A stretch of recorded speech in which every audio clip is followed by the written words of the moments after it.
there. Today I'm going to be reviewing the 2020 Advent Calendar. This is my personal favorite Advent calendar, and so let's get to the figures first. I'm going to go right into this because I don't have much time. Merry Christmas. The first minifigure we have is a Poe Dameron in his BB-8 sweater, which is just absolutely adorable. If I can zoom in. No, there's no BB-8 in this, but there was in like 2017, so I guess it gets a pass. The next figure is a Luke Farm Boy figure. Now this figure is, pretty cool. Definitely not uncommon with all of the land speeders we're getting. The next figure is Rey. She came with a blue lightsaber, which doesn't really make sense considering that it took place after the Rise of Skywalker. But, low budget, can't make all those yellow lightsabers. Next up is a Christmas hatted Dio.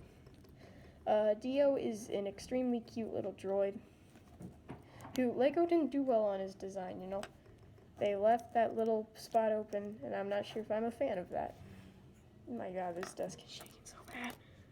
Alright, next up we have a little Porg. I don't know if I should include him on the minifigures because he's technically a buildable, but I'm going to include him anyways because LEGO's other sets include him.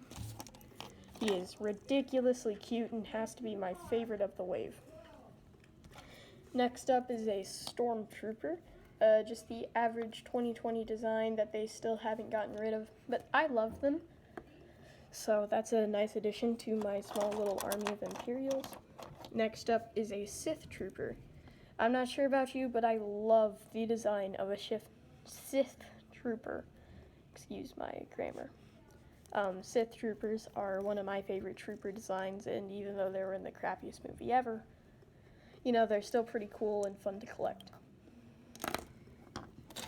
Next up is a Pit Droid, which looks really awkward, but it's cute. It has a blue head instead of a gray head, and uses a really weak system to hold it in place. It's worse than a droid does. Next up, speaking of droids, is our droid. Not a good looking droid, just the normal droid. I still think it's a classic and we should not change it. Other people have different opinions. Next up has to be some of the best stuff that's ever existed. That is Snowman Gonk. It was just absolutely adorable with his little top hat and his tree limb sides. His carrot nose looks a little awkward with the gray, but you know what, I'll give it a pass, it's cute. And then last figure we get in this is Christmas Darth Vader, who is absolutely amazing. I wish we got to see more of Christmas Darth Vader, He sort of came unexpectedly there at the end when he ripped off of his shirt, and it just had a sweater. But that's him, and he's the promo in the last day. So that's why I saved him for last, even though he's probably one of the best. Alright, on to the builds.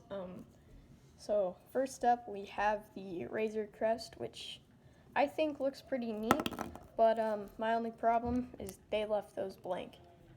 I mean, that just looks so bad. Just left blank. I personally don't like this design of the Razor Crest. I wish it was a bit buffer and less sort of like snake-like. But overall, it's a pretty good Razor Crest. I'm just not a fan. I cannot get over this snow speeder looking like this. It's just so awkward. Just comes out of nowhere, and it doesn't even have a back. So I don't like the snow speeder that much. But I do love the droid capital ship. Forgot what it's called, but I just love it. It's very unique, and it's the first time we've actually seen this in LEGO form. Yes, it's micro scale, but it still technically counts as the first time. Next up is a TIE Striker Defender, whatever you'd like to call it, from the Rise of Skywalker, which I actually had made an entire platoon of small micro scale TIE fighters. So I guess that's pretty cool that now you have one to lead the way or whatever. But he uses a really unique design for the wings, and LEGO did a pretty good job. Next up is my favorite of the builds, and that is the Republic Transport. The Republic Transport is just so well done.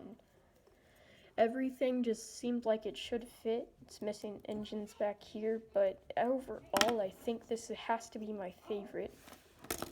Next up is an X-Wing, which is promoted on the box as a smaller X-Wing, which I'm surprised on the size of this.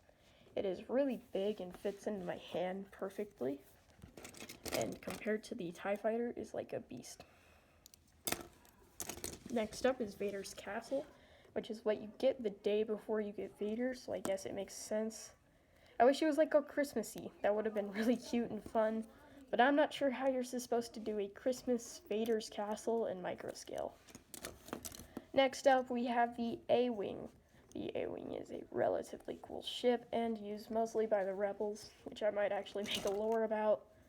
But yeah, it's a really good looking ship. It's the first day of the Advent calendar, so it's pretty cool to open this and already have a good build. Luke's homestead is just freaking adorable, and I just love the way they did the design using these little pipe plates and then this. The bottom of it looks awesome as well. So I don't really have anything to complain about this set. It's great if you want to hang a ship over it or whatever, like I did with my A-Wing. Next up is the Millennium Falcon, which looks super bad and super awkward. It is flat, like a pancake. Like you just took a ball and just flattened it out. The Millennium Falcon is not flat. It looks super awkward, and the wings are just so small. Everything's tiny. I mean, that doesn't even look like a gun. I have so much to complain about the Millennium Falcon. Get him out of here. Out of my sight. What the? Alright, so the next thing we get is a pod racer, which looks really neat. I like Anakin's pod racer personally. I like the Phantom Menace for the battle droids, Kenobi. Yeah, it's just a pretty smooth, weird looking type of thing, and I like weird, so weird it is. Next up has to be the most triggering thing LEGO's ever done, and that is make this correct, but make the UCS one incorrect. This was a pretty fun build.